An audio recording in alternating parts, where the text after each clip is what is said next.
côté obscur de la 5G, l'utilisation militaire US. La technologie de la 5G a de très importantes applications militaires en matière de coordination des armes et des forces. Son usage par les civils est une aubaine pour le Pentagone américain qui compte faire payer par le grand public états-unien le coût de ses installations militaires. La manifestation du 12 septembre à Rome, Stop 5G, se focalise à juste titre sur les possibles conséquences des émissions électromagnétiques pour la santé et l'environnement, en particulier sur le décret qui interdit aux maires de certaines villes de réglementer l'installation d'antennes 5G sur le territoire communal. Mais on continue à ignorer un aspect fondamental de cette technologie, son utilisation militaire. Nous en avons déjà parlé il y a quelques mois, avec cependant peu de résultats. Les programmes successifs lancés par le Pentagone américain, officiellement documentés, confirment ce que nous écrivions il y a 9 mois maintenant. La stratégie 5G, approuvée le 2 mai 2020 en plein coronavirus, déclare que, je cite, le département de la défense US doit développer et employer de nouveaux concepts opérationnels qui utilisent l'omniprésente connectivité offerte par la 5G pour accroître l'efficience, la résilience, la vitesse et la létalité de nos forces armées américaines.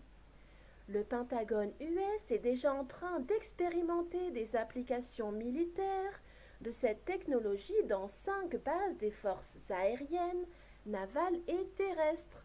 À Hill dans l'Utah, à Nellis dans le Nevada, à San Diego en Californie, à Albany en Géorgie et à Lewis McChord à Washington. Confirmé dans une conférence de presse le 3 juin dernier par le docteur Joseph Evans, directeur technique pour la 5G au département de la défense américain. Il a ensuite annoncé que des applications militaires de la 5G seront sous peu tentées aussi dans 7 autres bases. À Norfolk en Virginie, à Pearl Harbor ICAM à Hawaï, à San Antonio au Texas, à Fort Irwin en Californie, à Fort Hood au Texas, à Camp Pendleton en Californie et à Tinker dans l'Oklahoma. Les experts prévoient que la 5G aura un rôle déterminant dans le développement d'armes hypersoniques, y compris celles à tête nucléaire, donc les mêmes têtes nucléaires des avions US qui n'arrêtent pas de harceler les frontières de la Russie, de la Chine et des États souverains du Moyen-Orient, pour les guider sur des trajectoires variables en échappant aux missiles intercepteurs. Il faut recueillir, élaborer et transmettre d'énormes quantités de données en temps très rapide. La même chose est nécessaire pour activer les défenses en cas d'attaque avec ces armes en se fiant à des systèmes automatiques. Donc il n'y aurait plus qu'une personne au sommet de la pyramide qui appuierait sur un bouton rouge pour que d'une façon ou d'une autre, eh bien, les systèmes les uns après les autres essaient de verrouiller la cible et ensuite de l'abattre. La nouvelle technologie aura un rôle clé aussi dans le Battle Network, le réseau de bataille, étant en capacité de relier dans une aire circonscrite, prédéfinie, des millions d'appareils émetteurs-récepteurs. Et ce qui nous rappelle un petit peu aussi l'émission RFID avec la puce sous-cutanée. Donc l'important pour eux maintenant, c'est de gérer ces métadonnées grâce à des ordinateurs quantiques notamment. La 5G sera extrêmement importante pour les services secrets américains et les forces spéciales du pays. Elle rendra possible des systèmes d'espionnage beaucoup plus efficaces et accroîtra la létalité et la mortalité des drones tueurs.